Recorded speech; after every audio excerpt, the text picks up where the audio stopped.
একটি বিক্ষোভ মিছিল করেছিল গত সপ্তাহে এবং পরবর্তীতে লাগাতারে তারা মূলত গত সপ্তাহে যে ভিপি নূর গণ অধিকার পরিষদের অন্যতম নেতা ভিপি নূর তাকে যে আহত হয়েছে তার বিচারের দাবি করছিল। তার সেই দাবির প্রেক্ষিতে আজ বিকেল থেকে আমরা যেমনটা দেখেছি গণ অধিকার পরিষদের নেতাকর্মীরা তারা শাহবাগে অবস্থান করেছে এবং পরবর্তীতে তারা মূলত যেমনটা আমরা এখানে থাকা লোকজন তাদের সাথে কথা বলেছিলাম, তারা বলছিল জাতীয় পার্টিতে যে আগুনের ঘটনাটি ঘটেছে, বিক্ষুব্ধ জনতা যারা এখানে আসে তারা মূলত তারা বলছিল যে দুর্বৃত্তরা।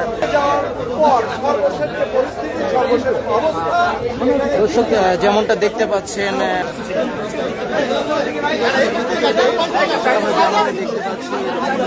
রমনা থানার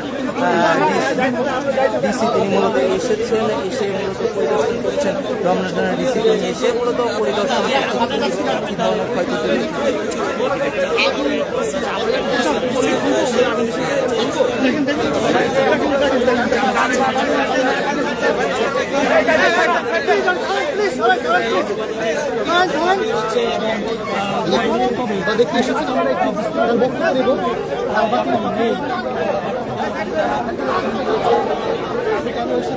এক্সট্রিম মশার কয়েল প্ল্যান্ট ফাইবার দিয়ে তৈরি, তাই সহজে ভাঙে না, সুগন্ধিযুক্ত ও নিরবিচ্ছিন্নভাবে জ্বলে। ডেঙ্গু, চিকুনগুনিয়া বাহি সহ যে কোনো মশার বিরুদ্ধে দেয় এক্সট্রিম সুরক্ষা।